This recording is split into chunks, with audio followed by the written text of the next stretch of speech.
For the Met Council, I'm Gail Cederberg, the chair, and it looks like we have a quorum today for the Environment Committee of April 8th, 2025. First on the agenda is to read the Dakota Land, Water, and People Acknowledgement, and so I'll read that and start with the Metropolitan Council acknowledges that the land we currently call Minnesota, and specifically the 7-county region, is the ancestral homeland of the Dakota Oyate, who are present and active contributors to our thriving region. As part of the Metropolitan Council's commitment to address the unresolved legacy of genocide, dispossession, and settler colonization, and the fact that government institutions, including the Metropolitan Council, benefited economically, politically, and institutionally after the forcible removal of the Dakota Oyate, the Metropolitan Council is dedicated to instilling land, water, and people commitments in regional policy. These commitments support the Dakota Oyate, the 11 federally recognized tribes in Minnesota, Ho-Chunk Nation, and the American Indian communities representing over 150 diverse tribal nations that call the 7-county region home. So, thank you for that. Next, we'll go on to approving the agenda. We've received the agenda. Any additions or comments? Seeing none, without objection, then the agenda is approved. Next will be the approval of the March 11th, 2025, nope, sorry, not those. Yep, March 11th, 2025 Environmental Committee meetings. Are there any edits or changes to the draft minutes? Move approval. Do I hear a second? Second. Any further discussion? Seeing none, all those in favor say aye. Aye. All those opposed say no. That passes unanimously. At this time, we don't have any consent items on the agenda, so we're going to move on to our non-consent business. And we have 4 items today on the non-consent business. So the first non-consent business is business item 2025-93 SW, same week, contract amendment to close out lease of Metro 94 facility. Ms. Tina Nelson will be giving us a presentation today, and welcome Ms. Nelson to the council. Thank you, Madam Chair, council members. As she said, my name is Tina Nelson. I am the manager of the Industrial Waste and Pollution Prevention Section, which administers the federally delegated pretreatment program for the Met Council within the Environmental Services Division. So I am here today to present to you business item 2025-93 SW, a contract amendment to add funds to close out the lease of the Metro 94 facility, excuse me. So why are we here today? So as you know, all work groups have currently vacated the Metro 94 facility, and our lease is up on June 30th of 2025.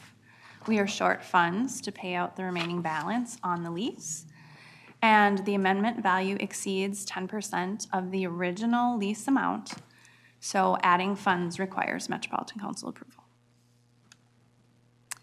A little bit about the history and the facility. I'm not sure if you were there. It was outlined in the prior slide, but we have leased the space since 1990.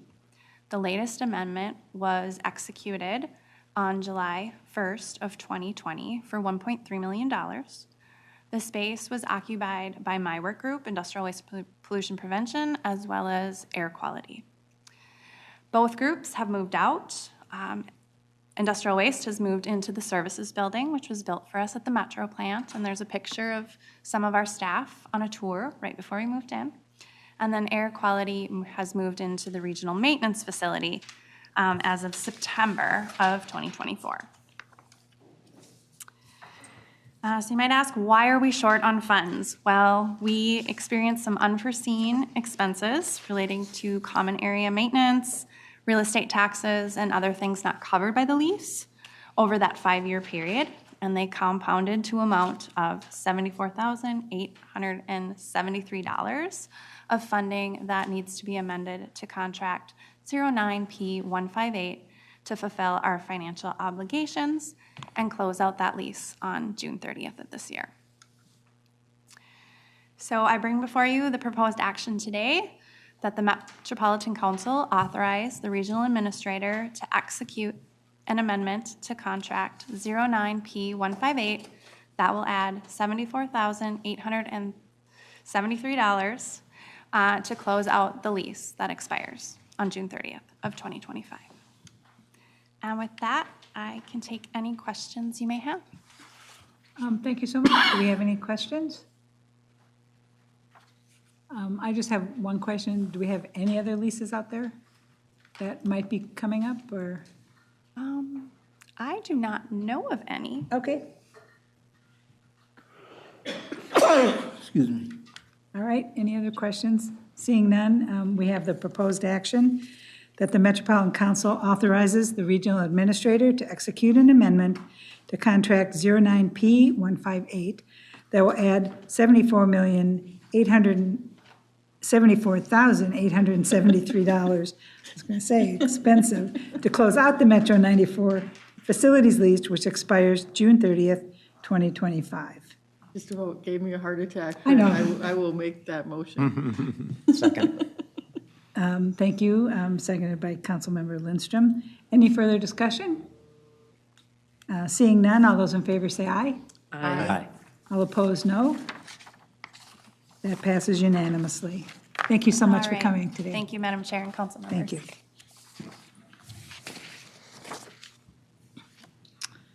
Our next item on the agenda is business item 2025-92, bulk caustic contract 24P293. And it looks like we have Joseph Ward here to give us a presentation. Thank you for coming today. All right. Thank you, Madam Chair, committee members. My name is Joe Ward. I'm the Assistant Manager for Process Engineering, Research and Development, and Air Quality. And I'm here today to talk to you about a bulk caustic contract for our wastewater plants. So caustic is a very basic liquid that's used at both Metro and Seneca, primarily for odor control. And it's also used some in the incinerator emissions control as well. So on the left-hand side here in our first photo, we're showing the bulk tanks there at Seneca, a couple hundred gallons each. And then on the right-hand side, we're showing the caustic delivery system at Seneca that's responsible for conveying, all the chemical up to the treatment process. At Metro, we have 3.5 million gallons of sludge storage that generates a lot of odorous air. And it's sort of shown in the right-hand picture there. It's buried, so you can't see it that well between the two buildings, but that's our sludge storage. And then the odorous air is pulled off those sludge storage tanks, and it flows up through the green column there, a chemical scrubber. And as as that odorous air is rising there, then the caustic is sprayed down over it to neutralize it and eliminates the odors. Similarly, at Seneca, on the left-hand side, we have primary clarifiers that have domes over them to collect the odorous air, and similar process, the odorous air goes up through the chemical scrubber and then is neutralized by the caustic spraying over it. And those are the primary users of the caustic. We advertised for bids on December 5th of 2023 and completed a public bid opening on February 4th. We received 2 bids, and the low responsive bid was from Hawkins. This is for a 1-year contract with 4 optional 1-year extensions and a total award not to exceed approximately $2,884,000. The Office of Equity and Equal Opportunity did not set a Metropolitan Council underutilized business goal.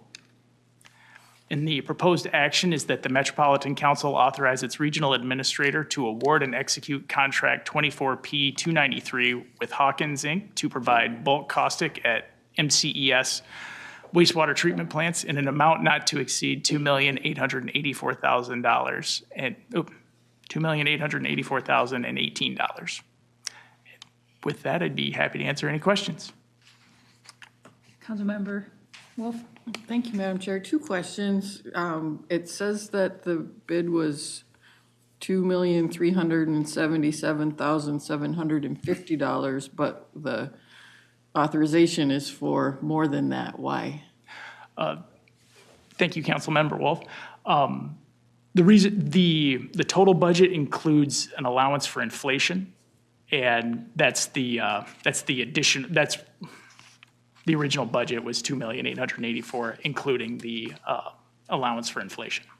And my other question is, it said that the low bid was rejected as non-responsive, and I can't remember what non-responsive means. That's one of those terms of art in the bidding world, and so having a definition would be helpful.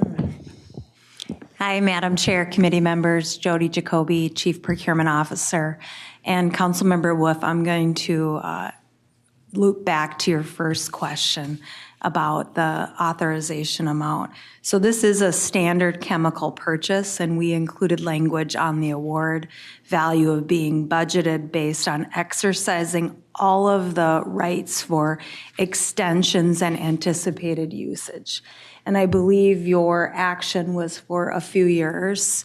So we will do extension letters every year depending on what the value and the usage is, but coming to the council for approval of that full amount. So that's, unless you have any follow-up questions, that's the specific answer on the value to your first question.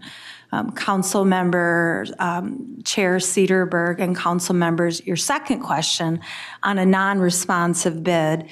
As you are aware, when we send out bids, it's price is the only option. Price is the only determination that we make. We send out a set specifications and standard, so all vendors have all of the information.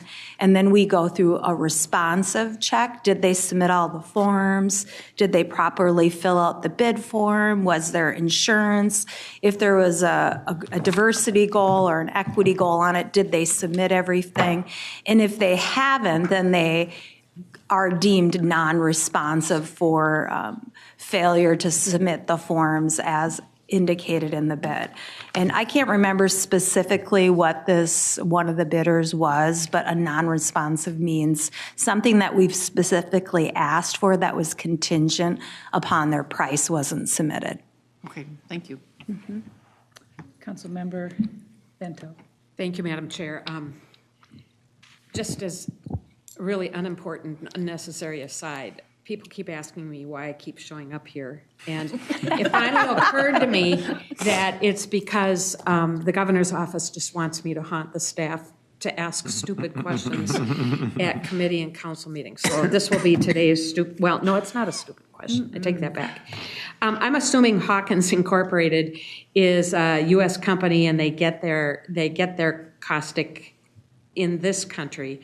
But I'm wondering, and I'm going to make that assumption, but I'm wondering if we have other environmental service purchases that could be impacted by tariffs, and if we're anticipating stockpiling. What are we doing?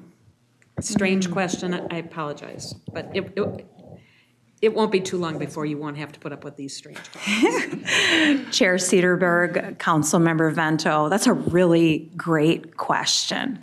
And something that we're dealing with every day in procurement is looking at where the country of origin is for chemicals.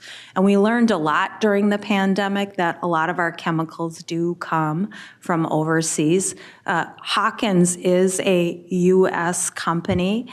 I am not certain what the country of origin is for all the specifics with the chemicals.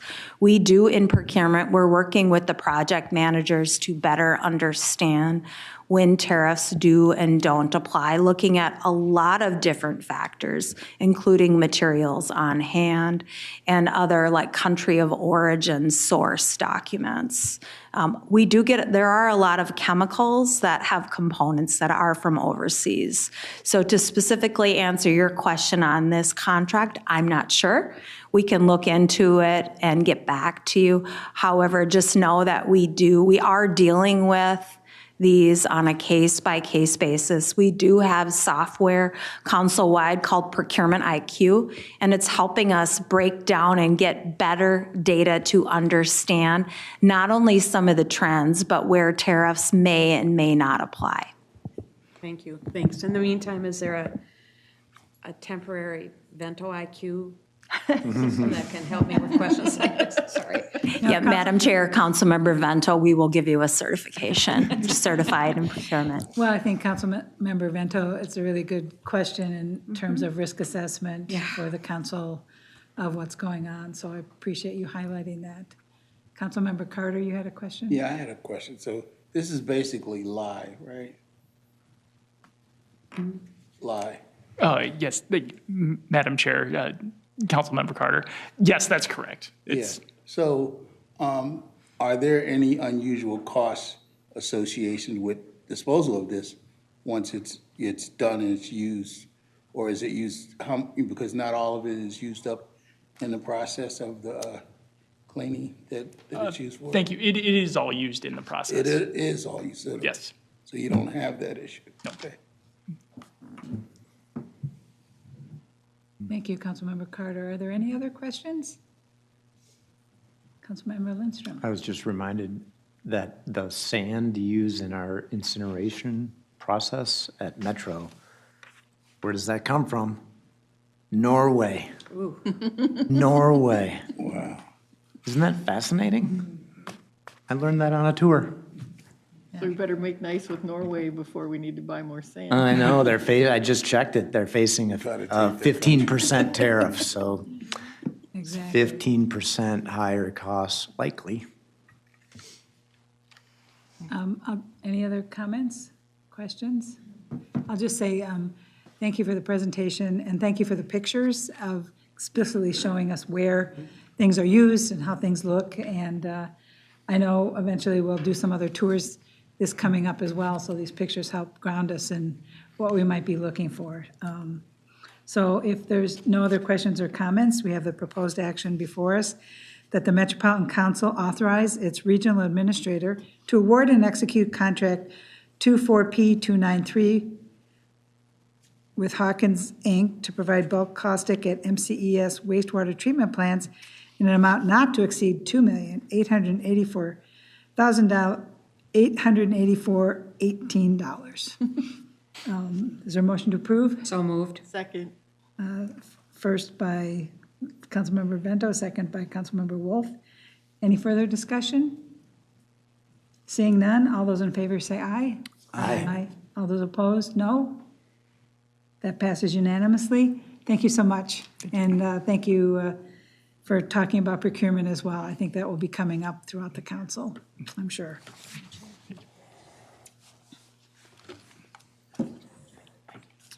The third item in our non-consent business is business item 2025-94, Forest Lake Interceptors 7029 Rehabilitation Real Estate Property Acquisition and Condemnation.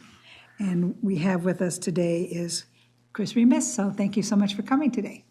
Yes, good afternoon, Madam Chair, council members. My name is Chris Remus, and I'm an assistant manager in Interceptor Engineering and Environmental Services. And today I'm here to present business item 2025-94, Forest Lake Interceptor 7029 Rehabilitation Real Estate, Property Acquisition, and Condemnation. So you may recall I was here this fall with the public hearing and the facility plan process for the 7029 Interceptor. And that was the project was initiated, excuse me, kind of had a mind of its own.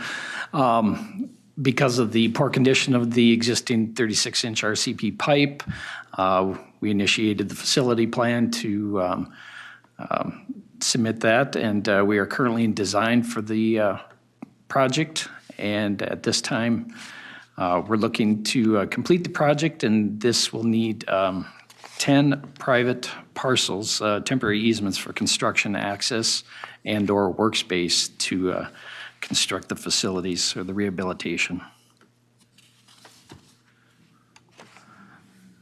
So the location map, we're primarily in Forest Lake with the 7029 Interceptor, and that stretch that we see in dark blue is about 2 miles, and the stars represent approximate locations of the parcels.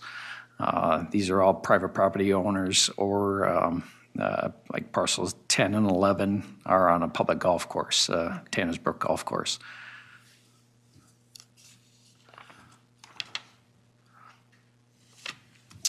So with that, Madam Chair, the proposed action is that the Metropolitan Council adopt Resolution 2025-10, authorizing the acquisition and condemnation of real estate property for the Forest Lake Interceptor 7029 Rehabilitation, ES project number 808603. Thank you so much. Do we have any questions or comments? Move approval? Pardon? Move approval? No, I've got a question. Okay.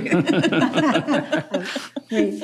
I know that we had a lot of outreach, and so how did it go in kind of, I guess it's condemnation, so it's an automatic lease. How long are you going to be on their property? Madam Chair, I'm just trying to recall the terms of the easement. I believe we are in the 2 to 3 year range just for temporary easements.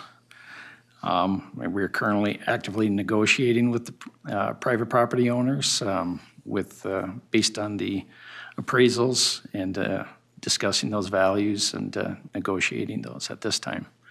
Okay, so you keep us appraised of how things are going and if there's any issues. It's my district, so I suspect I'll get the phone calls. But so far, so good. I had a couple calls at the very beginning and nothing since, so you guys are doing a good job. Yeah, I think it's been positive response to this point, Madam Chair. Yep, thank you so much. Nothing else? Is there a motion to approve? Move approval. Council Second. Second by Councilmember Carter. Any further discussion? Seeing none, all those in favor say aye. Aye. All opposed, no. That passes unanimously. Thank you so very much. Thank you, Madam Chair.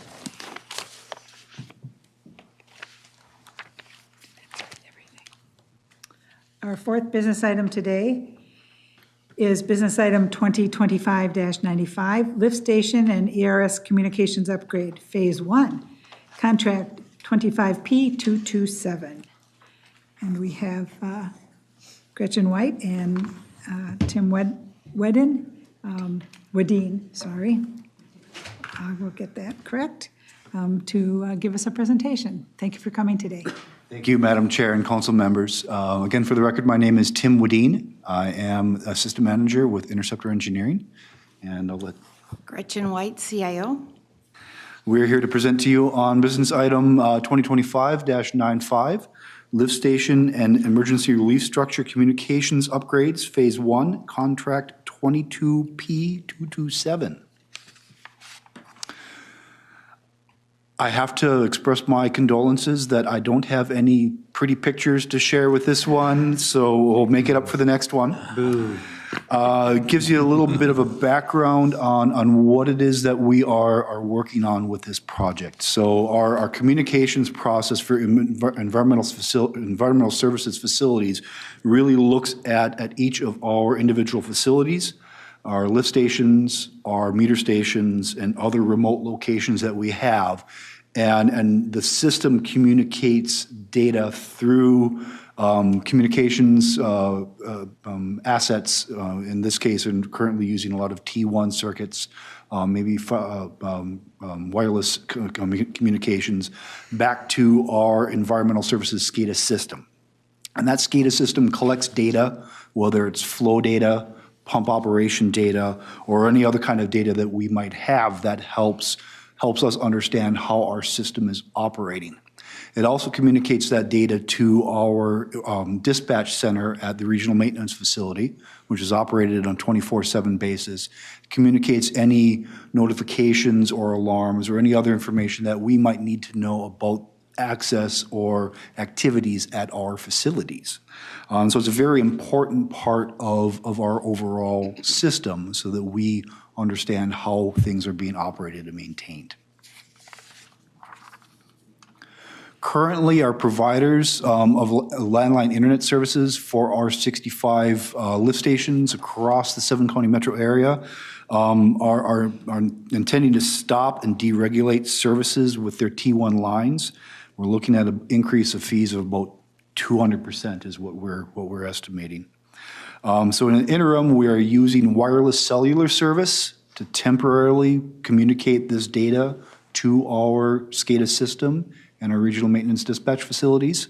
So where those T1 lines have been connected, we have an option for providing that communication, but we really consider this as a temporary option. We want something that's a little more reliable and longer-term solution.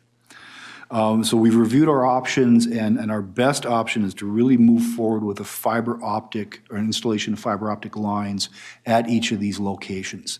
It'll replace that landline internet service at the lift station sites and at our meter station sites. It's a 5-year service contract that we would be entering into through Minnesota Information Technologies, or MINIT.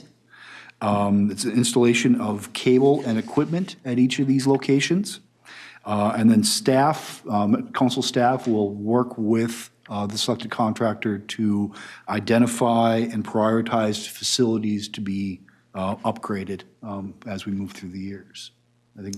So Minute, if you're not aware, they provide internet services across the state to both county and non-agencies and agencies. The advantage for us is that they assist us with the request for quotation, and we attempt to get 3 for each site. The quotes will include installation costs and then the monthly fees, and they can vary dependent upon the carrier. Along with that, Minute has terms and conditions with all of the major carriers in the state. And in addition, when we use Minute, we also get to use their 24/7 escalation services, so my team doesn't have to provide that. So that is what is beneficial to us at the Met Council about leveraging Minute's offering. Thank you. So our proposed action is that the Metropolitan Council authorize the regional administrator to execute contract 25P227 with Minnesota IT Services, Minute, for environmental services, lift stations, and ERS communications upgrades, Phase 1, for the installation and recurring monthly costs of fiber optic services at 65 sites for an amount not to exceed $2,400,000. Any comments or questions? Councilmember Vento. Same question I asked before in terms of tariffs. Are any of the products or technologies for this, do we happen to know whether or not they may be impacted by tariffs? Not a fair question to ask, I know, but if somebody. Madam Chair and council members, I think I'll defer to Ms. Jacoby's answer at the beginning of our meeting this evening. There's still a lot of questions that we have, not only for this project but other projects, about what tariffs will actually impact a number of our projects, what cost increase we'll see. We're best trying to factor that in as we move forward with all of our work. Thanks. I really appreciate your response, Tim, and I mean, all three of you, thank you. I just want to note that whether it's the Met Council or the Minnesota Department of Transportation or any public or private entity that's trying to provide services and do business in this climate, this is inexcusable to be doing this. And I apologize for making a political speech in the middle of a council meeting, but I'm just appalled at the uncertainty that these tariffs are creating in everybody's day-to-day lives, whether it's affecting us personally or professionally. It's just an angst that none of us need at this point, so. Forgive me for I've sinned. Do we have any other comments? Councilmember Wolf. Thank you, Madam Chair. Just in the interest of transparency and full disclosure, my son works for Minute, but he doesn't do that, so I don't have an actual conflict, but I just wanted to make that clear. I do have a question. Is this goes forward, like, would you be seeing this project like kicked off? Sometime end of summer, midsummer? Madam Chair and council members, I would expect that we will start seeing activities for several of these sites at the beginning of the summer. We are working through a number of different locations right now and identifying various sites that are ready for installation, ready for construction and excavation in these areas where we're going to be putting down fiber optic cable up to these locations and installation of that equipment at those locations. I think we've identified, I want to say 19 sites that we've identified right now of the 65 that we can advance right away as soon as we've signed our contracts and approved and given approval with Minute to advance that work. In the meantime, we are working through a number of other processes to make sure that other sites are clear and work is ready to start. Oh, thank you. Councilmember Lee? Yeah, thanks, Madam Chair.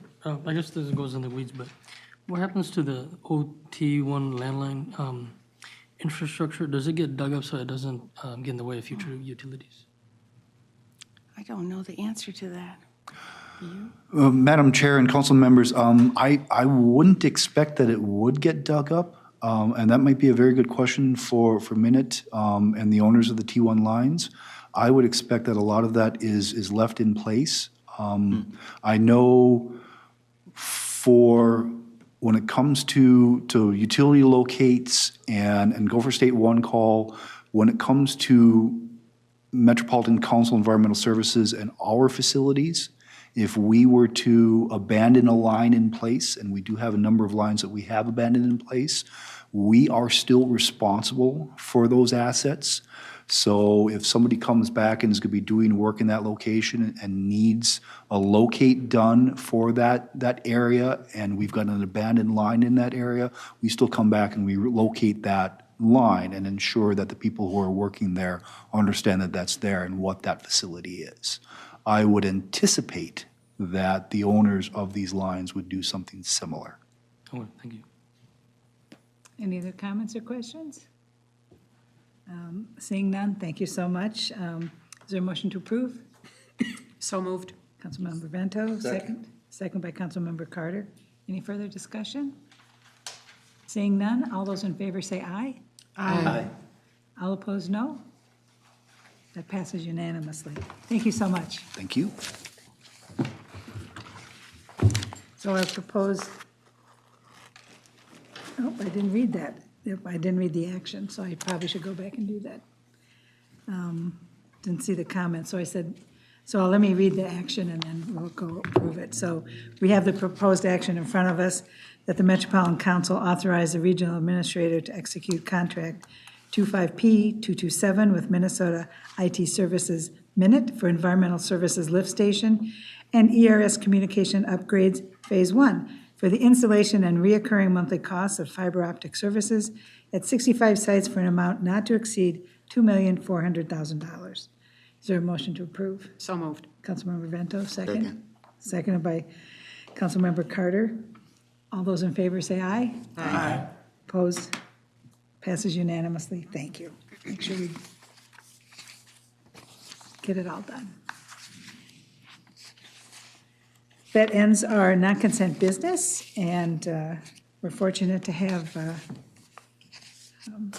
presentation today on White Bear Lake Comprehensive Plan update by Judy Sventek. So welcome, welcome. Thank you. Thank you, Madam Chair, members of the committee. I'm Judy Sventek. I'm manager of the Water Resources Group, which we oversee the policy and planning work as well as oversee the, I can't even talk. We oversee the monitoring work we do for our lakes, rivers, streams, and the assessment work we do related to that. But today I'm here to talk about the White Bear Lake project, and I'm going to give you an update on where this project is at. I'm going to start with some background information that some of you have heard in the past, but I know there's new members, so I'm going to go over some of it briefly.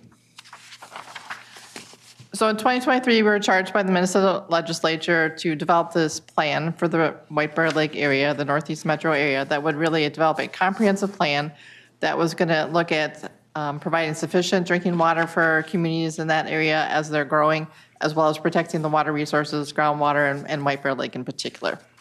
This report that we're putting together is due in June 30th, 2027, and we were given $2 million to help work on this project. The legislation was also very specific, and it provided us with an advisory group or a work group to help work on this project and guide and direct our work. That work group is made up of designees from the commissioner's offices at the DNR, the Health Department, and the Pollution Control Agency. We also have representatives from Metro Area Water Supply Advisory Committee and St. Paul Regional Water Services, as well as the committees or the communities in this area that have the most impact on White Bear. So there's 14 communities that are part of our work group. Then the legislation was very specific. I'm going to go through what it requires us to do. It's first to evaluate methods to conserve and recharge groundwater, including things such as converting water supplies that are groundwater dependent to partial or total supplies from surface water, looking at reuse, including water discharge from contaminated wells, and that's really tying nicely with the 3M settlement work, and the health department is leading that study of the contaminated wells and what we could use or reuse for that area. We're looking at projects designed to increase groundwater recharge, and then just other methods for reducing groundwater use, such as more conservation, more efficient practices and recharge, and having tools where people are paying more for the water they use so that they use less water. And then also, we're charged with determining which existing groundwater supply wells, if they are converted to surface water, would be most efficient and effective, ensuring that's future sustainability in the area, identifying a long-term plan for converting those groundwater supply wells to surface water sources, in particular, really looking at the Mississippi River in this case, including any policy or funding recommendations for converting that groundwater supplies wells to that surface water sources, as well as including any policy and funding recommendations for local wastewater treatment and recharge, and then really submitting this plan to the ranking members of the House and Senate committees by June 30th, 2027. Very high level milestones I'm going to go over here, and then I'll give you a little bit more detail in the next couple slides. We started this project in 2023, late 2023. We started off by meeting with all the communities in the sub-working group.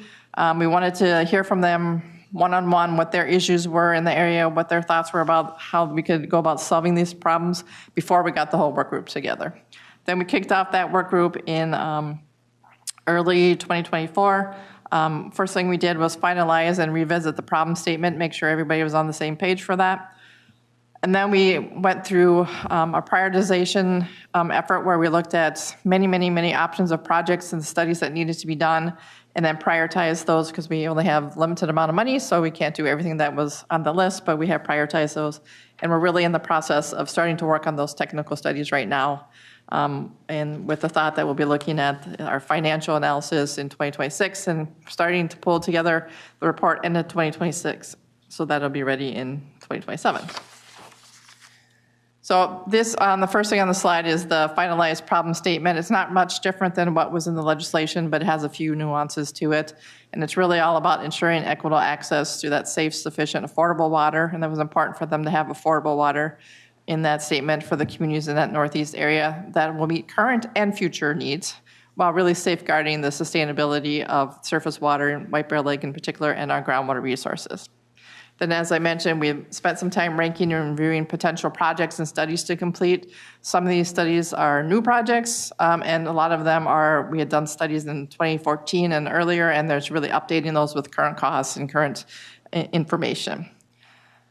DNR has taken our forecast for the for Imagine 2050 and has updated their modeling efforts, looked at ultimate development, and have seen if that will change any of the key communities that they think would need to switch to surface water in order to make that happen for that option. So we'll be using that information in a future study that'll be starting this year to look at which communities make the most sense to try and switch to surface water off the groundwater resource. And then we have started several of the studies. These are the current studies we're working on right now. We're looking at reuse of treated wastewater from local Met Council interceptors for industrial and agriculture uses. We're also working with SEH on reuse of water discharged, treated wastewater from the local interceptors to inject and treat wastewater to kind of raise that aquifer level.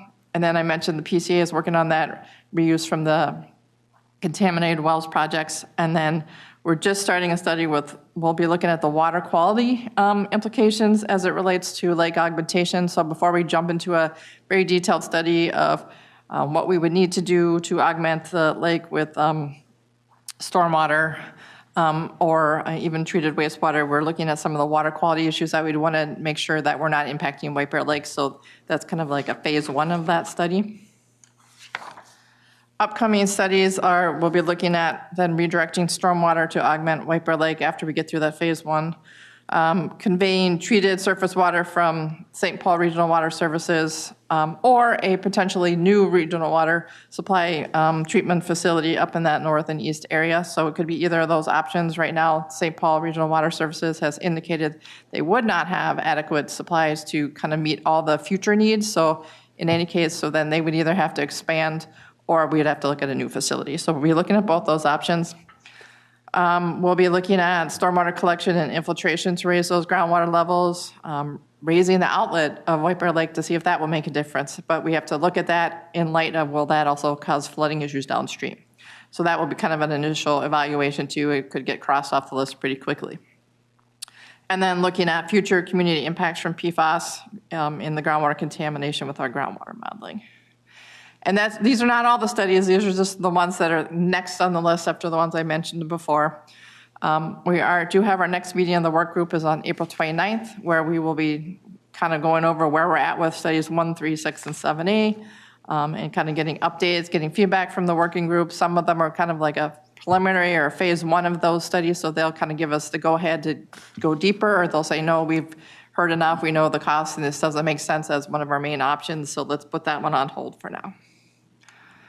And then we have 2 more meetings after that this year yet. One is June 24th and one is October 21st. Of course, we will, if there's something comes up in the middle of the year where we need another meeting, we've added those ad hoc as we have had to do in the past. But the intent is to have these 2 meetings where we'll be talking more with them about some of the next future studies as well as some of the results of the studies that I mentioned we'll be working on next.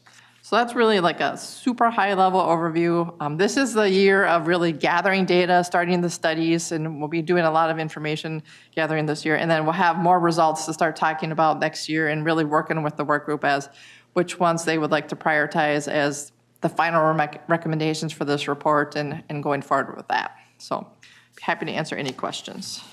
Councilmember Lindstrom. Thank you.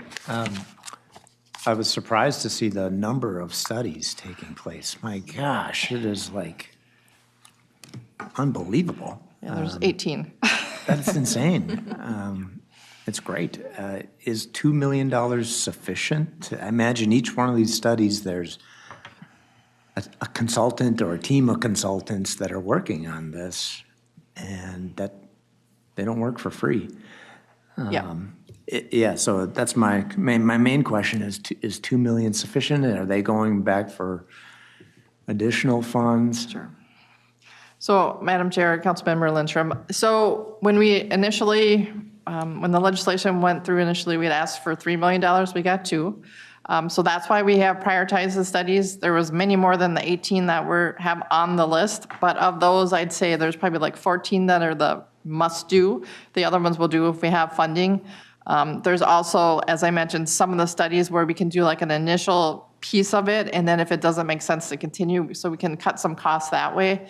So some of our studies right now that we're working on are ranging from $60,000 to $20,000. I know when we start putting out the requests to do the study on the switching from groundwater to surface water, that's going to cost a little bit more. The lake augmentation modeling is going to cost a little bit more too. So based on what we have, some initial thoughts of what these studies will cost, we think we could probably do most of them for that amount of money. We'll be able to do them all. We may have to make some decisions at the end to cut some of the lower priorities. There is some legislation in, it's going through the House right now to give us more money. This is not legislation that we had worked with the governor's office on, so there is a recognition of a need that we might need some more money to do this. I don't think that's going to have many legs this session, but I just think after this year we'll have a better idea. We may be able to like put in something in a future request for more funding. So. And then there's the funding to do whatever is recommended. That's a whole other thing. Yes, Councilmember Elizabeth. I mean, that's the critical part. I mean, all the communities are really working closely with us on this, working together on this. But the key is if we don't have any money to implement any of the solutions, that's going to kill the project. I mean, we really need that funding at the end because that's really where it's going to come down to. It's going to be expensive to make these changes, and it's going to need some funding with it. Thank you. Councilmember Vento.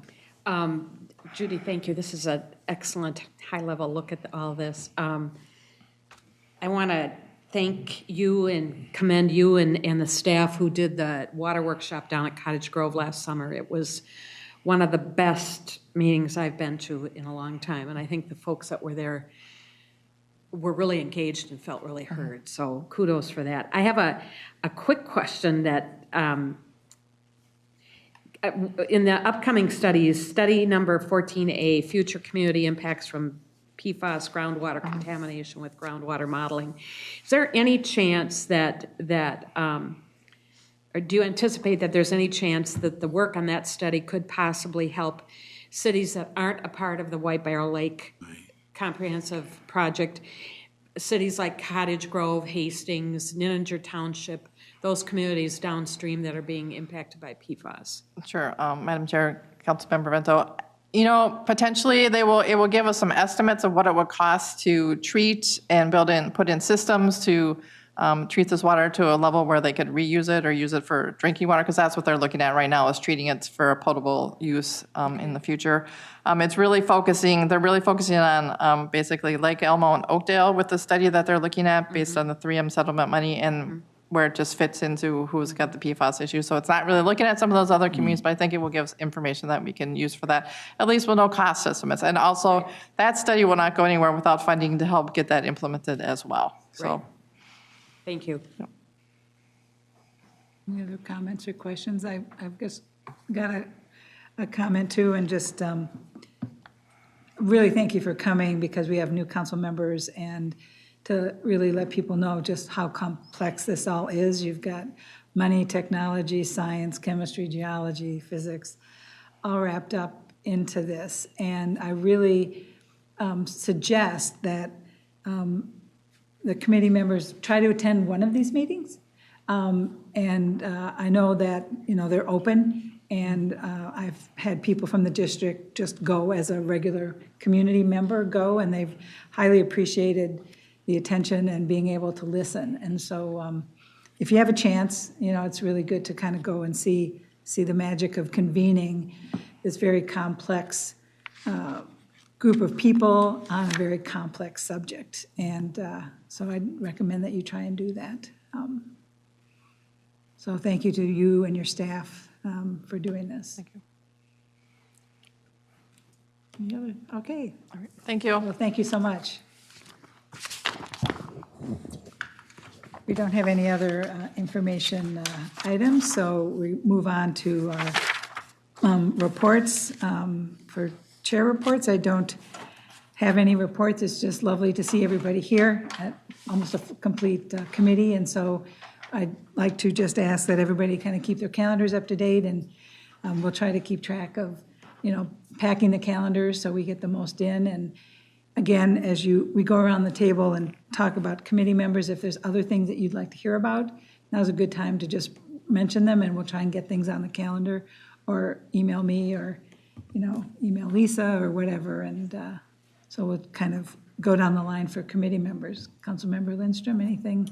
No reports today, I don't think. Nothing going on with Climate Action Group or anything? Well, we did have a fantastic meeting of the Climate Action Work Group this morning, where we talked about minimum requirements for the comp planning and a variety of other things. So, yeah, stay tuned. More info coming on that.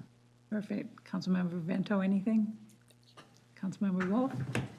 Councilmember Carter? I have a question. It'd be great if we could get by district and a map that showed PFAS-affected areas and specific lakes by district, so that I could look at my district and I could say, this is where I know very specifically, without having to, because sometimes I go online and I'm trying to weave my way through that, and I thought it'd be great if I didn't have to spend a few hours trying to get that on my own, and I don't even know if I'm finding everything I need to find. But it'd be great if we could have that, so when questions, when we're out in our district and those questions come up, we have that at our fingertips, and we can, give some adequate response. I think we can work on that. Councilmember Lee, anything? Not for me, Madam Chair. All right, that ends that. You're up next, General Manager Thompson. Okay, maybe I could start out and comment on the map. We wouldn't be the source of that information, and I'm not sure how readily that's available. I didn't mean to put a rock on your shoulder. No, we'll check and see what's available. It might be linked to another provider of information, but we're definitely in the mode of trying to gather more information, even for our own facilities, for solids, for example. So I don't know how much of that is ready to be published and available, but we'll let you know what we can provide. Anything's appreciated. It's the spring of the year, and we're getting our budgets ready to take to the communities. So we've got budget briefings scheduled now. And we want you to know that this is our preliminary information. We get it out there so the 111 communities that are going to turn around and pay for this service will have information in advance to plan their budgets for 2026. So we've got an in-person session that'll be on May 22nd. That'll be at the Moore Lake Community Center. And you're all invited to attend these because there's good information staff will be providing. And I know our chair will be gone for the 22nd, so our vice chair, Councilmember Wolf, has agreed to provide the welcome and introductory remarks. So thank you for that. And then our second session will be virtual, and that'll be June 5th at 1 o'clock. And we've seen the virtuals have far more attendance than the in-person. So I guess that's a sign of us all getting pretty good with virtual technology meeting. And where is the May 22nd one?